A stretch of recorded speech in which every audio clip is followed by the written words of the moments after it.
परम चैतन्य ऊर्जा के संघनित मानव संस्करण, आत्मनिर्भर राष्ट्र के महान शिल्पी ब्रह्मविद पूज्य स्वामी जी को हृदय के अभ्यंतर से प्रणाम करता हूँ।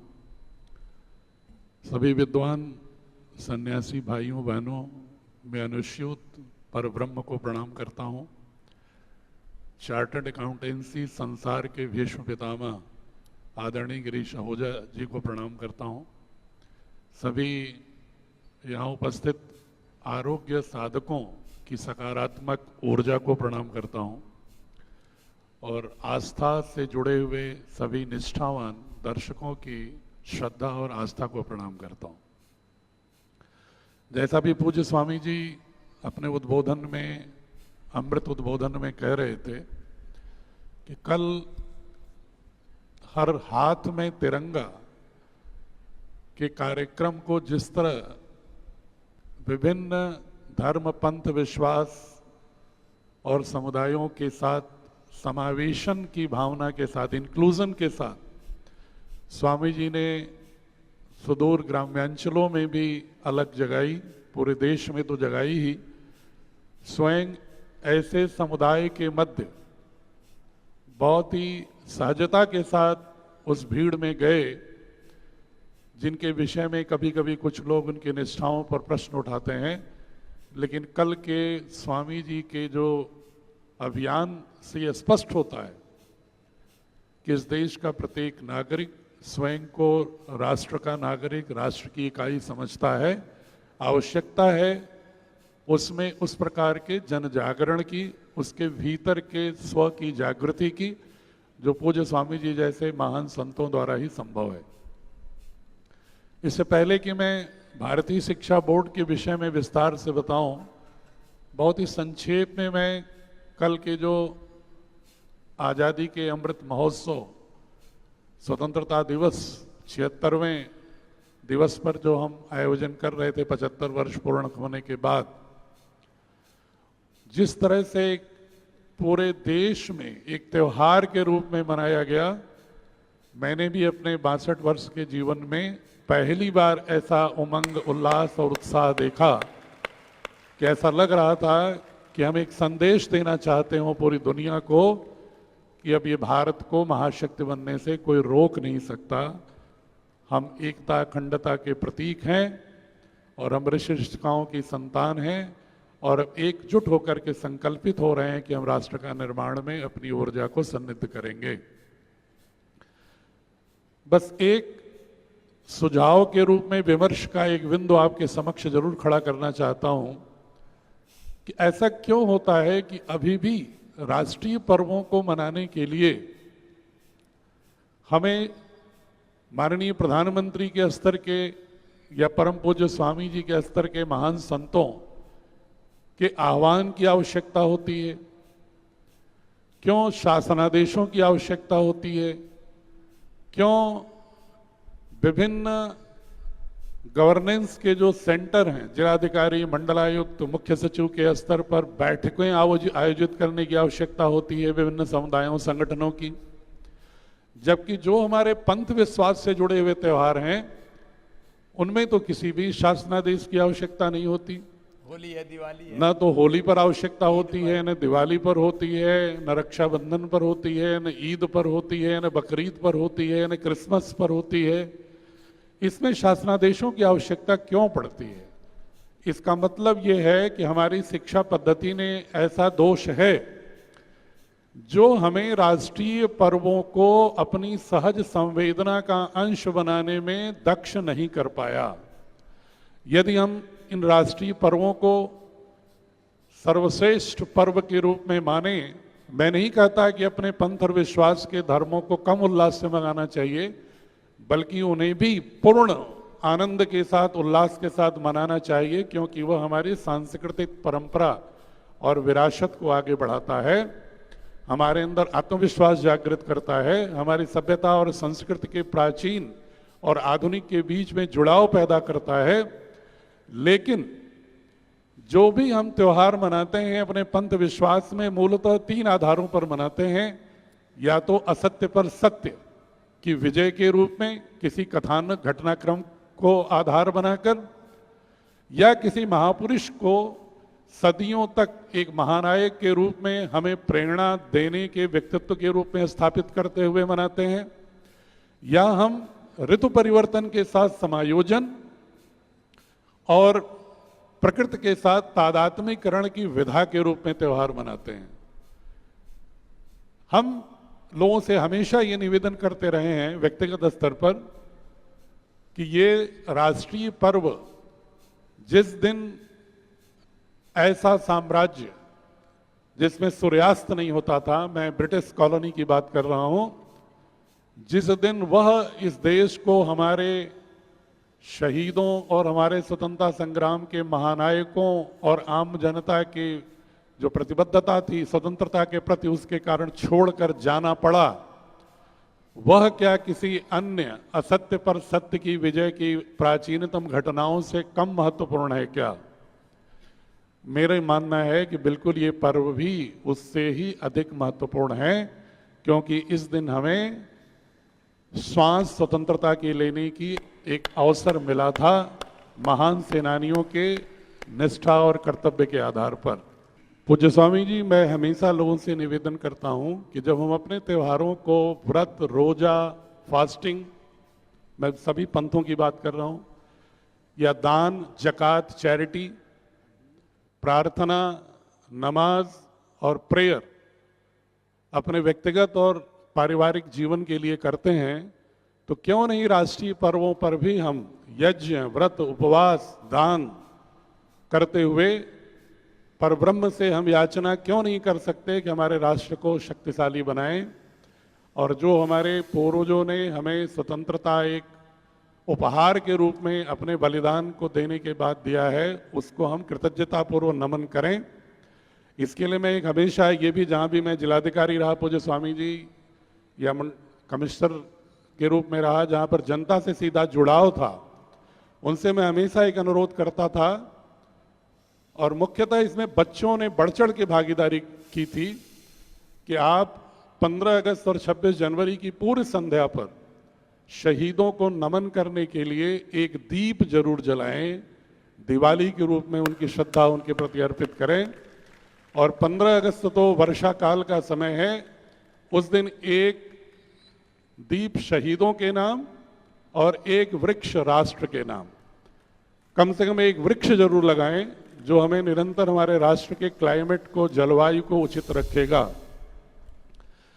मैं भारत के यशस्वी प्रधानमंत्री, जिनको भी पूज्य स्वामी जी बहुत श्रद्धा पूर्ण ढंग से उन्होंने प्रणाम किया, उनको कृतज्ञता ज्ञापित किया, मैं भी भारतीय शिक्षा बोर्ड के कार्यकारी अध्यक्ष के रूप में उस राष्ट्र ऋषि, राजर्षि प्रधानमंत्री को नमन करता हूं कि जिन्होंने मैकाले के विष को दूर करने के लिए इस अमृत महोत्सव के दौरान भारतीय शिक्षा बोर्ड जैसा अमृत प्रदान किया।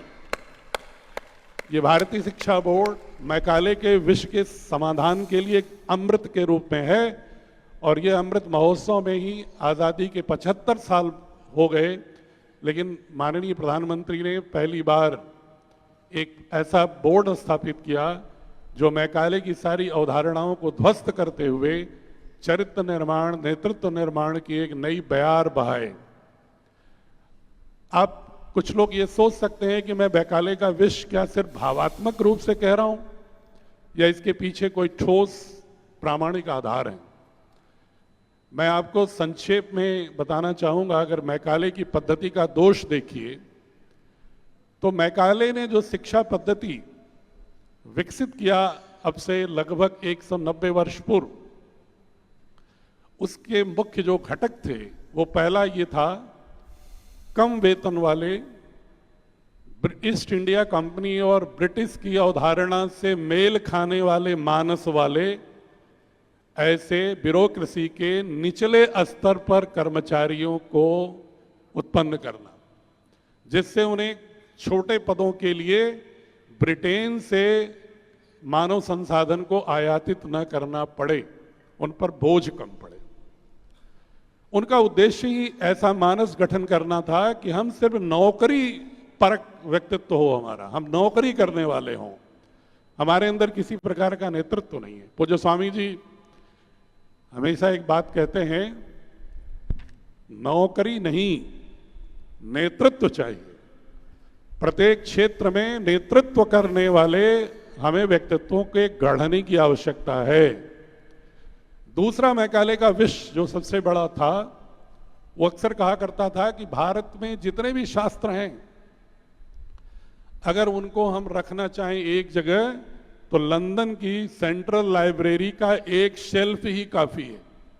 ये कह करके वो हमारे भारतीय वांग्मय की विराटता का उपहास करता था। ये बताने की कोशिश करता था, क्योंकि उसी पद्धति से लोग पढ़ रहे थे। और भारत में जो भी बुद्धिजीवी या सक्षम लोग विद्यार्जन के लिए थे, उनको ये भाव पैदा करना कि भारतीय वांग्मय तो बहुत ही न्यून है, अंधविश्वास से पूर्ण है, उसमें कोई वैज्ञानिक दृष्टिकोण नहीं है, सिर्फ वह एक काल्पनिक बातें हैं, एक गीत हैं, गीतों का संग्रह है, रहस्यवाद है, किसी प्रकार की कोई व्यावहारिक ज्ञान नहीं है। यह धारणा देकर उसे भारतीय वांग्मय के प्रति घृणा पैदा करने की कोशिश किया। ये दूसरा बड़ा विषय। तीसरा, उसने हमेशा भारतीय दर्शन को पाश्चात्य दर्शन से न्यूनतर घोषित करने की कोशिश की, जिससे हमारे विद्यार्थी, हमारे जो भी लोग हों, हमारे जो पूर्वज, उनके मन में ये भाव हीन भावना का आ जाए। और जिसके मन में हीन भावना आ जाती है, वह कभी भी शोधपरक व्यक्तित्व नहीं हो सकता। उसको ये भय था कि जैसे फ्रेंच का दुपरॉन, जर्मन का आर्थर शोपेनहावर, जर्मनी के स्नीगल बंधु, मैक्स मुलर आदि भारतीय वांग्मय से इतने प्रभावित थे कि वो संस्कृत को पूरी दुनिया का सबसे प्राचीन, उसकी फोनेटिक्स की भाषा मानते थे। और उन्होंने ये माना कि भारत की जो भी ज्ञान परंपरा है, उससे पूरी दुनिया को दिशा मिलेगी। ब्रिटेन के लोगों को ये भय था कि कहीं ऐसा ना हो कि जर्मनी और फ्रांस के जो दार्शनिक भारत का महिमा मंडन कर रहे हैं, उसके आधार पर उनके युवाओं में, उनके विद्यार्थियों में, शिक्षार्थियों में एक नया जोश उत्साह पैदा हो और ब्रिटेन की पूरी हमारी जो औपनिवेशिक सत्ता है वो ध्वस्त हो जाए। इसलिए उन्होंने बार बार पाश्चात्य दर्शन को भारतीय दर्शन से श्रेष्ठतम घोषित करने की कोशिश की, और ऐसे ही शिक्षा के समस्त कैरिकुलम, सिलेबस और पाठ्यपुस्तक का गठन किया, जिससे हमारे मन में भाव आए। चौथा, जो सबसे बड़ा विष पूज्य स्वामी जी मैं मानता हूं, कि उन्होंने जानबूझ करके एक अखंड भारत को खंडित करने के लिए, कि हमारे विभिन्न जो हमारी जो जनसंख्या है, जनसांख्यिकी जो शक्ति है, उसको विभाजन कैसे किया जाए, उनके मन में ही, मस्तिष्क में ही ये बात पिरो दी जाए कि वो एक है ही नहीं, बल्कि भिन्न भिन्न मानव प्रजातियों के खंड खंड और आपस में संघर्षों की देन है। ये ऐसा उन्होंने भाव पैदा किया। हमारी सांस्कृतिक विविधता को, हमारे युगों युगों से चले आ रही हमारी क्षेत्रीयता, हमारी अलग अलग भाषाएं, अलग अलग परंपराएं, अलग अलग जो भारतीय संस्कृति के जो गौरव बिंदु हैं, उसको, उसमें संघर्ष के बीज बो करके, युद्धों के, घृणा के, नफरत के, भेदभाव, पक्षपात के बीज डाल करके ऐसा होता था, ऐसा होता था, ऐसा होता था, और सारे देश को आपस में लड़वा दिया। उन्होंने ये बताने की कोशिश की कि भारत का जो हिमालय से लेकर के और दक्षिण में समस्त समुद्रों के बीच का जो स्थल है, ये कभी एक नहीं रहा है। आप सभी जानते हैं, historians, archaeologist, anthropologist, geneticist, epigraphist, linguist, इन सभी के आधारों पर इतिहास के प्री हिस्ट्री या इतिहास की संरचना की जाती। उन्होंने कोशिश किया ऐसा एक समूह खड़ा करने की इन डोमेन के विद्वानों की, कि जो एक ऐसी नैरेटिव गढ़ें कि भारत में जो भी लोग रहे हैं वो अलग अलग प्रजातियों के हैं। जैसे उन्होंने कहा कि 65,000 साल पहले इथोपिया से, अफ्रीका से फर्स्ट इंडियन आए, इसके बाद 11,900 साल पहले ईरान के जगरूस ग्रॉस जो एग्रीकल्चरिस्ट थे, खेतिहर थे, वो आए, जो हड़प्पन संस्कृति का विकास किए फर्स्ट इंडियन के साथ मिलकर। फिर उन्होंने कहा 2000 से 1000 BC, ईसा से 2000 साल पहले स्टेपी रीजन से फिर एक इंडो यूरोपियन लैंग्वेज की एक समुदाय आता है जो हड़प्पन संस्कृति को नष्ट करते हुए इंडो गैंगेटिक प्लेन में अपना साम्राज्य स्थापित करता है। और उनका कहना है कि भारत को हमने जब व्याख्या करते हैं उनके इतिहासकारों के अनुसार, तो हम ये पाते हैं कि आर्यन हड़प्पा संस्कृति परस्पर विरोधी संस्कृति थी।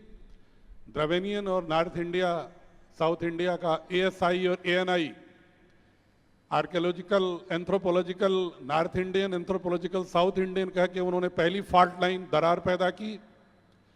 दूसरी दरार पैदा किया उन्होंने ट्राइबल्स को अदर्स कहकर कि एबोरिजिनल जो है, ये फर्स्ट इंडियन जो है, ये आर्यों के कोई हिस्से ही नहीं है, वी एंड अदर्स का कॉन्सेप्ट लाया। और वर्ण व्यवस्था जो हमारी कर्म आधार पर थी, विकृति के आधार पर जातियों की ओर जो परिवर्तित हो रही थी, उसको उन्होंने हमारे दर्शन का हिस्सा बता दिया कि ये तो दर्शन के मूल में ही है इनके। उसी तरह से बुद्धिज्म, जैनिज्म, हिंदुइज्म अलग अलग नाम दे करके उन्होंने हमारा विभाजन किया, भाषाओं पर विभाजन किया। हिंदुइज्म और सिखिज्म को उन्होंने 18वीं सदी के अंत में उसका भी एक परस्पर दरार पैदा करने की कोशिश की, सवर्ण और अवर्ण की दरार पैदा करने की कोशिश की। और ये सारी कोशिश किसी प्रवचन के माध्यम से नहीं हुई, किसी कानून के माध्यम से नहीं हुई, ये सारी कोशिश हुई शिक्षा पद्धति के माध्यम से। अब इन सारे विषयों को, जो विष हैं, पॉइजन्स हैं, इनको चिन्हित करते हुए आवश्यकता थी स्वतंत्रता के बाद ऐसी शिक्षा पद्धति को विकसित करने की जो इसका समाधान करती। लेकिन दुर्भाग्य से तमाम विद्वानों के सुझाव के बाद भी हमने जो भी परिवर्तन किए वो कोई आमूल चूल परिवर्तन नहीं किए, सिर्फ उसमें पैबंद लगाए। एक छोटा सा इतिहास का मैं आपको जेनेसिस की बात करूं, जो जेनेटिक्स के विद्वान हैं, वो कितना मजाक बनाते हैं भारत की जनसंख्या का, हमारी एकता को खंडित करने का, जबकि वो खुद कहते हैं कि माइटोकॉन्ड्रिया, जो सेल का एक माइटोकॉन्ड्रिया है, DNA बेस्ड जो एनालिसिस करते हैं, कहते हैं माइटोकॉन्ड्रिया के आधार पर भारत की 90% जनसंख्या एक है।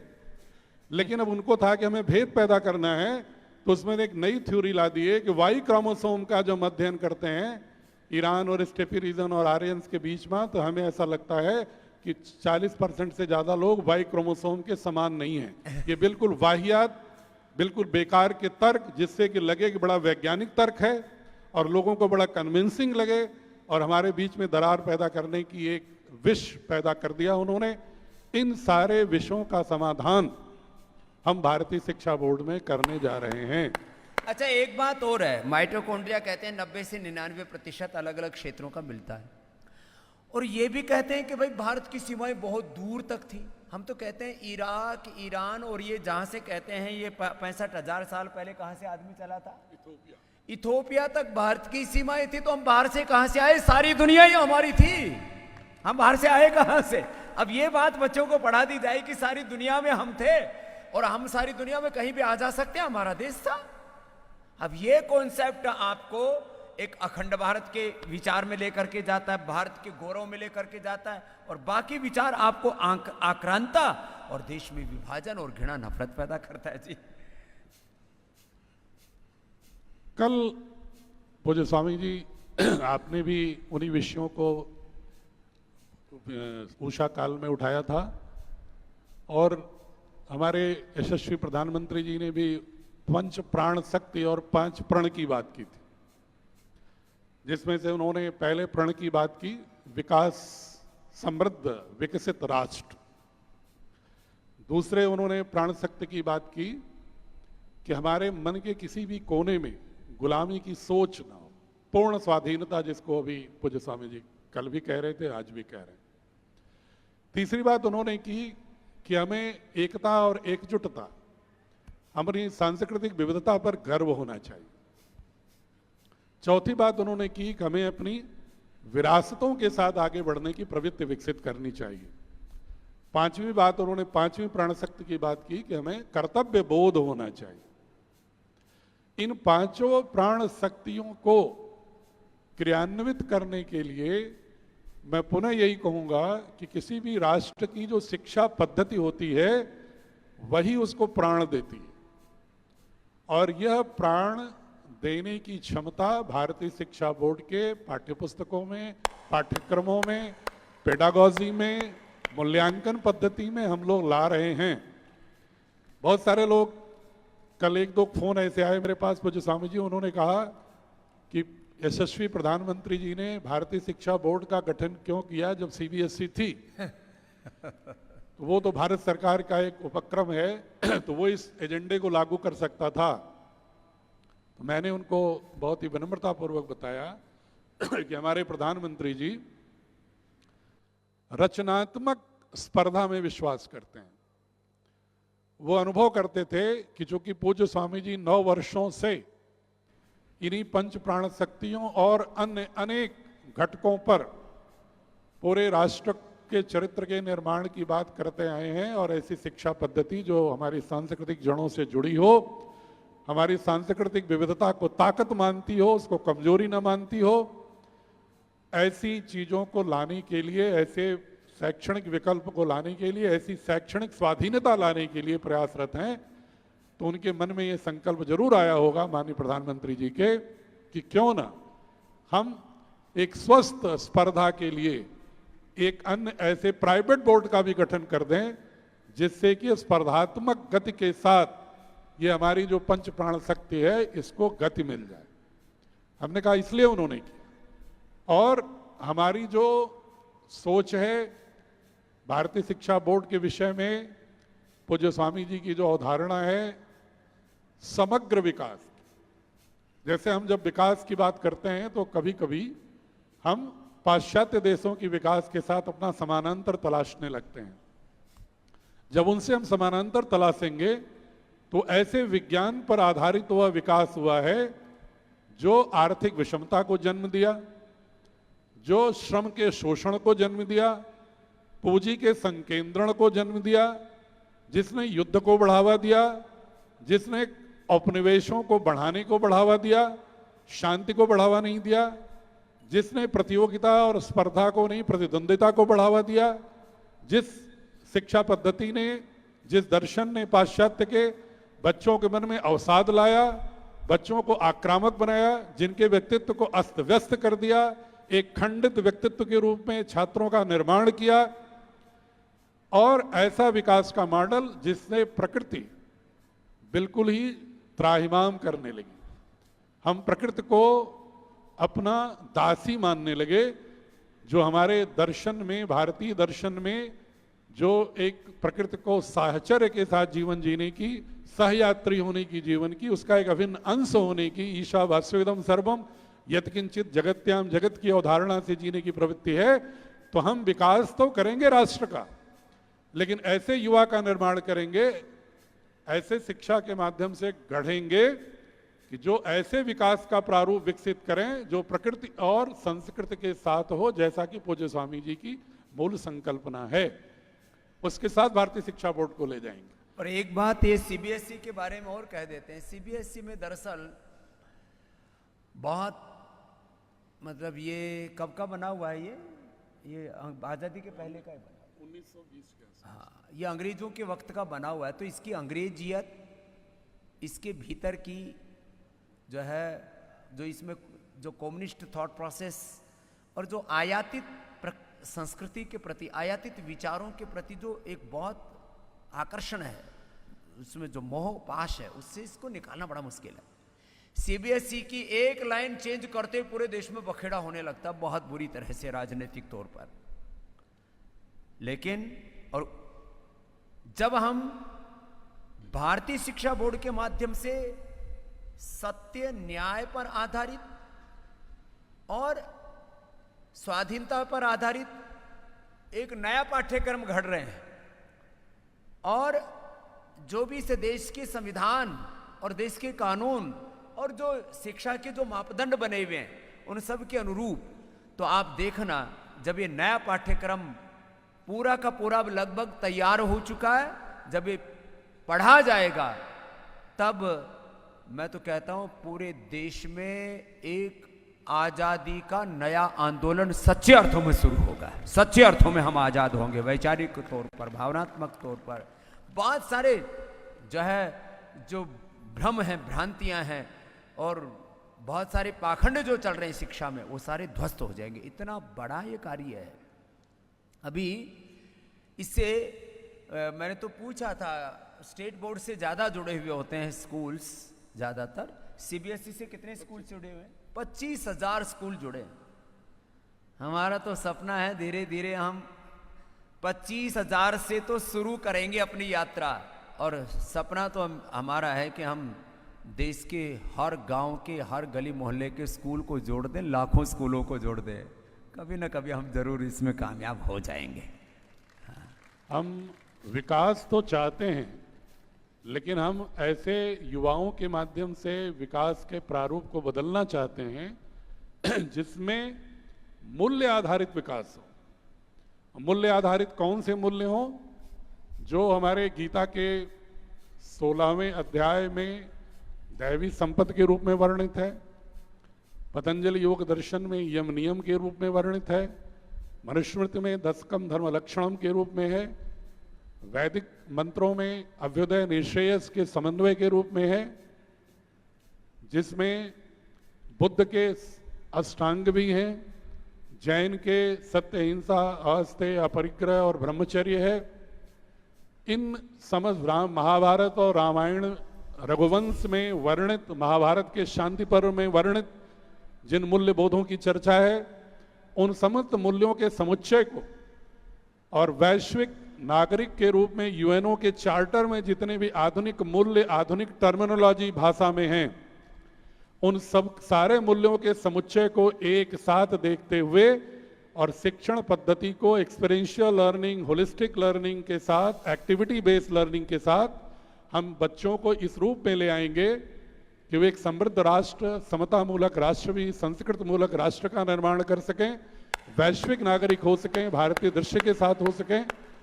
एक प्रश्न स्वामी जी बहुत सारे लोग ये पूछते हैं, उनकी समझ में शायद कभी कभी ये आता है कि भारतीय शिक्षा बोर्ड कोई संस्कृत पाठशाला की तरह कोई बोर्ड है। तो मैं बहुत संक्षेप में ये बताना चाह रहा हूं कि भारतीय शिक्षा बोर्ड के 3 घटक हैं जो भारत सरकार ने, संस्कृत मूलक भारत की सरकार ने हमें जो मैंडेट दिया है, गुरु शिष्य परंपरा का भी दिया है, गुरुकुल का भी दिया है, और जो आधुनिक शिक्षा सीबीएसई, आईसीएसई या इंटरनेशनल बोर्ड द्वारा हो रहे हैं उसका भी दिया है। अन्य बोर्ड से अंतर क्या है हमारा कि हमारे जो भी आधुनिक शिक्षा होगी उसमें आधुनिक विज्ञान की उपलब्धियों का सामर्थ्य भी बच्चों को दिया जाएगा, लेकिन वह दिया जाएगा भारतीय ज्ञान परंपरा और मूल्यों के साथ योग करते हुए। एक natural integration, natural blending of ancient traditional wisdom and knowledge with modern education. इसलिए यह बोर्ड हमारा हर प्रकार से आपके बच्चों को दक्ष बनाएगा, चाहे वो बच्चे को वैज्ञानिक बनना हो, इंजीनियर बनना हो, डॉक्टर बनना हो, इंडस्ट्रियलिस्ट बनना हो, लीडर बनना हो, पॉलिटिकल लीडर बनना हो, सोशल लीडर बनना हो, इकोनॉमिक लीडर बनना हो, जिस भी फील्ड में जाना चाहे, या सिंह साहब की तरह आईएएस बनना हो, या ब्यूरोक्रेसी में जाना हो, सिविल सर्विसेज में जाना, या आहूजा साहब की तरह चार्टर्ड अकाउंटेंसी का ध्वज फहराना हो, लेकिन उसके मूल में भारत का बोध होना चाहिए। और ये भारत का बोध कोई संकीर्ण बोध नहीं है, पूरी दुनिया इस बात को मानती है, यूएनओ भी मानता है कि अगर पूरे विश्व की समस्त जो आज के संक्रांतियां हैं, जो क्राइसिस है, जो आजकल त्रासदी है, उस त्रासदी से समाधान की अगर कहीं कोई संभावना है तो भारतीय ज्ञान परंपरा के साथ विकास की प्रक्रिया में ही निहित है। यानी माने भारतीय शिक्षा बोर्ड से जो पास आउट बच्चे होंगे 12वीं के बाद, वो देश और दुनिया की किसी भी यूनिवर्सिटी में एडमिशन ले सकेंगे। और एडमिशन लेना तो बहुत छोटी बात है, वो तो उसकी वैधानिक मान्यता है, उसमें उनमें एक काबिलियत होगी, वो बच्चे जो बनना चाहेंगे वो बन सकेंगे। ऐसे उनके पूरा उनको पहले से ट्रेंड कर दिया जाएगा, प्रशिक्षित कर दिया जाएगा।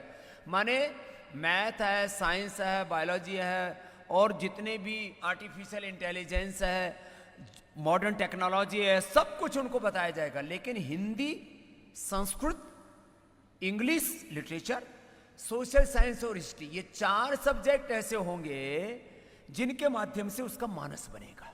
कि अप्रतिम हो गए। माने मैंने कहा ना, जो अभिभावक चाहते हैं, जो हमारे क्रांतिकारी चाहते थे, जो सपना शहीद आजम भगत सिंह का था, जो सपना चंद्रशेखर राजगुरु सुखदेव का था, जो सपना महात्मा गांधी का था। महात्मा गांधी तो कहते थे कि भारतीय तालीम होनी चाहिए, और उन्होंने प्रयोग भी शुरू किए थे भारतीय शिक्षा व्यवस्था के, लेकिन वो सफल ना हो सके, वो वक्त से पहले चले गए। तो जो सपना महात्मा गांधी का था, जो सपना बाल गंगाधर तिलक जी का था, जो सपना सावरकर जी का था, जो सपना स्वामी विवेकानंद, महर्षि दयानंद का था, मैं तो 4 शब्दों में इस बात को कहता हूं, ऋषि ऋषिकाओं और सभी वीर वीरांगनाओं के सपनों को साकार करने वाला ये भारतीय शिक्षा बोर्ड होगा। इतना बड़ा कार्य है। और इसमें ये तो जो ब्लेंडेड एजुकेशन की जिसमें हमने बात की, फिर गुरु शिष्य परंपरा भी होगी, वो भी तो, उसको भी तो गौरव देना है। और गुरुकुलों का जो पाठ्यक्रम है वो भी बहुत अपडेट वर्जन होगा उसका। माने गुरु शिष्य परंपरा तो हम क्या चलाएंगे, वो तो चल रही, हम उसको मान्यता देंगे, गौरव देंगे, उसको भी वैधानिक मान्यता होगी। नहीं तो गुरु शिष्य परंपरा को ऐसे ही बहुत ज्यादा तिरस्कार दिया गया, जबकि भारत गुरु शिष्य परंपरा से बना है। हम गुरु शिष्य परंपरा को भी गौरव देंगे जो कर रहे हैं, उसमें गुरुकुलों को भी एक भव्य रूप में स्थापित करेंगे। आज पतंजलि गुरुकुलम में एडमिशन के लिए बड़े बड़े IAS IPS, बड़े बड़े मंत्री संतरी, बड़े बड़े बिजनेसमैन, हमारे NRI भाई, पूरी दुनिया के जो ताकतवर लोग हैं, वो पतंजलि गुरुकुलम में अपने बच्चे पढ़ाना चाहते हैं। एक बार जोरदार अभिनंदन है। जिनके पास में सैकड़ों हजारों करोड़ का साम्राज्य है, वो अपने बच्चे हमारे गुरुकुल में पढ़ाना चाहते हैं। तो वो गुरुकुलों की परंपरा भी होगी। लेकिन ये जो हम मॉडर्न एजुकेशन की बात कर रहे हैं, ये सबके लिए होगी, फॉर्मल एजुकेशन सबके लिए। गुरुकुलीय परंपरा में थोड़ा सा शास्त्रों का बोध ज्यादा, और उसमें हम एडमिशन पहली कक्षा से लेते 2 से 3 साल के बच्चों का एडमिशन लेते हैं, उसके बाद में एडमिशन लेते ही नहीं। वो रेसिडेंशियल कैंपस में चलेंगे। गुरुकुल केवल रेसिडेंशियल कैंपस में चलेंगे। लेकिन ये जो आचार्य कुलम का फॉर्मल एजुकेशन है, एजुकेशन फॉर ऑल है, उसके तहत जो है, इसकी मान्यता की क्या विधियां होगी, वो भी 5 मिनट प्रकाश डाल दो। कि भारतीय एजुकेशन, जो भारतीय शिक्षा बोर्ड से एफिलिएट होने के लिए अभिभावकों को क्या करना, वो तो मैं बोल देता हूं कि अभिभावकों को अपने स्कूल संचालकों पर यह दबाव डालना है कि भाई आप भारतीय शिक्षा बोर्ड से मान्यता लो, नहीं तो हम बच्चे आपके यहां से विड्रॉ कर लेंगे। एक बार जोरदार ताली ठोको अभिभावकों के लिए। अभिभावकों को तो यह करना है कि आपका स्कूल यदि भारतीय शिक्षा बोर्ड से एफिलिएटेड होगा तो हम अपने बच्चे डालेंगे, और ये काम तो मैं कर दूंगा। यही काम किया मैंने जिंदगी भर, और काम ही क्या किया है, लोगों को अच्छी बातों के लिए तैयार करना, उनका मानस। तो अभिभावकों को तो मैं तैयार करूंगा, स्कूल संचालकों को क्या करना वो आप बताओ।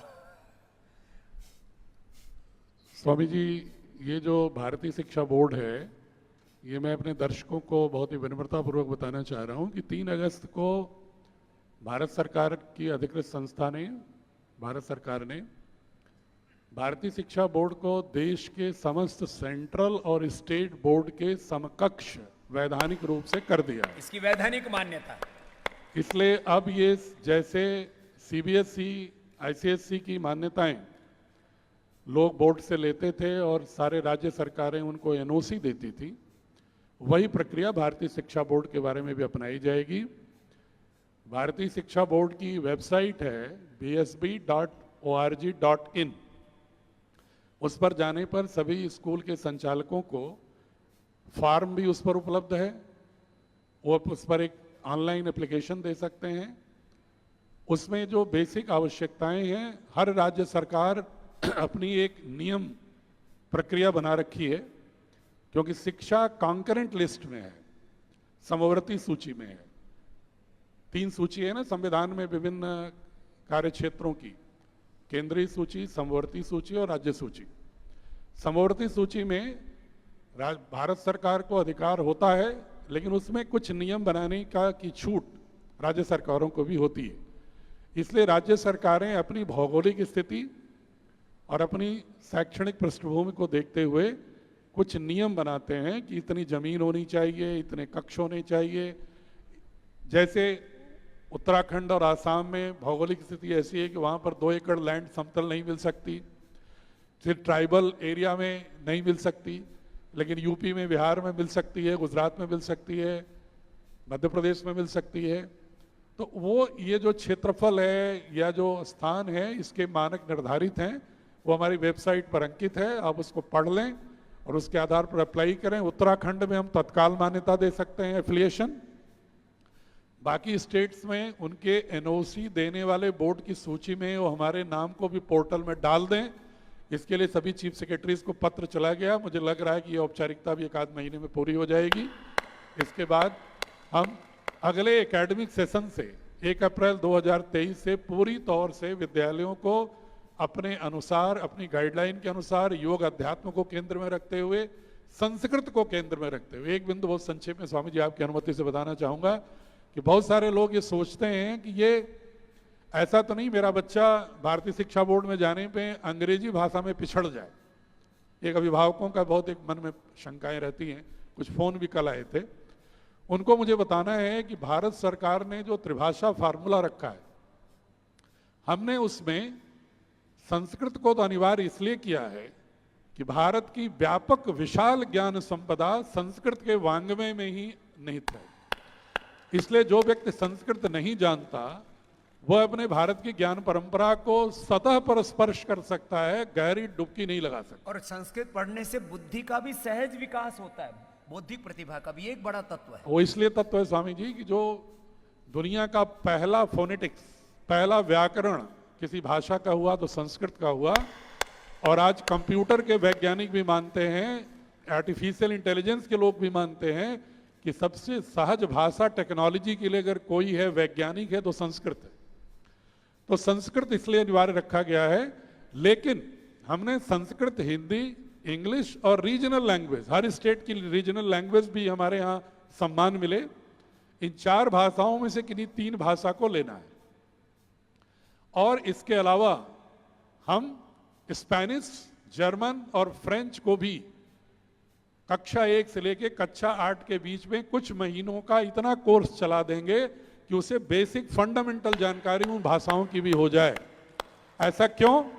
मैं पूज्य स्वामी जी के अनुमति से कहना चाहूंगा कि संस्कृत पढ़ना इसलिए भी जरूरी है कि हमने देखा है, इस समय जब मैं ढूंढ रहा हूं पाठ्यपुस्तक बनाने के लिए, बहुत बड़े बड़े वैज्ञानिक, बड़े समर्थ विद्वान जिन्होंने संस्कृत नहीं पढ़ी है, वो आधुनिक विज्ञान में तो बहुत सामर्थ्यवान हैं, लेकिन अपनी ज्ञान परंपरा से उसको जोड़ने में अपनी अक्षमता अपना व्यक्त करते हैं। और वो कहते हैं असमर्थता व्यक्त करते हुए कि यदि हम संस्कृत काश पढ़े होते तो हम शायद और अधिक बेहतर विद्वान और समग्र विद्वान हो सकते, इसलिए बना रहे हैं। दूसरा, अन्य भाषाओं को क्यों पढ़ा रहे हैं? एक तबका ऐसा भी है जो कहता है कि आप अंग्रेजी क्यों पढ़ाएंगे। उनको मैं ये विनम्रतापूर्वक अनुरोध करना चाहूंगा कि ऐसा नहीं है, कि मैं पूरे सम्मान के साथ कह रहा हूं कि स्वामी विवेकानंद, स्वामी रामतीर्थ, परमहंस योगानंद क्यों पूरी दुनिया में भारतीय संस्कृति का परचम फहराने में सक्षम हुए? क्योंकि उन्हें विदेशी भाषाएं भी आती थीं। यदि हम मात्र अपनी भाषा के ज्ञाता हो जाएं, कितने भी विद्वान हो जाएं, अपने भाषा भाषी लोगों के बीच में ही हम अपने दर्शन को पहुंचा पाएंगे। लेकिन पूरे वैश्विक स्तर पर अगर भारत की ज्ञान परंपरा का ध्वज फहराना है तो हमें विदेशी भाषाओं में भी निष्णात होना पड़ेगा। इसलिए भारतीय शिक्षा बोर्ड का उद्देश्य है वैश्विक नागरिक, भारतीय दृष्टिकोण। बल्कि बस अंतिम बात एक मैं कह रहा हूं कि भारतीय दृष्टिकोण वैश्विक नागरिक ही नहीं, बल्कि एक कदम उससे आगे मैं स्वामी जी कह रहा हूं कि भारतीय शिक्षा बोर्ड में जो पढ़ेगा बढ़ेगा वह कॉस्मिक सिटीजन होगा, ब्रह्मांडीय नागरिक होगा। वो अपने पूरे ब्रह्मांड के साथ अपने को इकाई मानेगा, मात्र एक मानव मात्र की इकाई नहीं मानेगा। वो और समग्रता से उसका व्यक्तित्व योग अध्यात्म के साथ विकसित होगा। इन्हीं शब्दों के साथ मैं पूज्य स्वामी जी को पुनः प्रणाम करते हुए, समस्त दर्शकों की आस्था को प्रणाम करते हुए, समस्त अभिभावकों को प्रणाम करते हुए, शिक्षा से जुड़े हुए समस्त संगठनों को प्रणाम करते हुए अंत में ये अनुरोध करूंगा कि जो पूज्य स्वामी जी कहते हैं, कल माननीय प्रधानमंत्री जी ने कहा पंच प्राण, उसको अगर पूर्णता देनी है तो भारतीय शिक्षा बोर्ड की शिक्षा पद्धति से जुड़ें और पूर्ण शैक्षिक स्वाधीनता पूर्ण करें, ताकि हमारे सभी महर्षि अरविंदो, स्वामी विवेकानंद, महात्मा गांधी, गुरु रविन्द्रनाथ टैगोर, महर्षि दयानंद की जो इच्छाएं थी और जो हमारे बलिदानियों की, शहीदों की इच्छाएं थी, उसके अनुरूप भारत का शिल्प कर सकें। बहुत बहुत प्रणाम। ओम।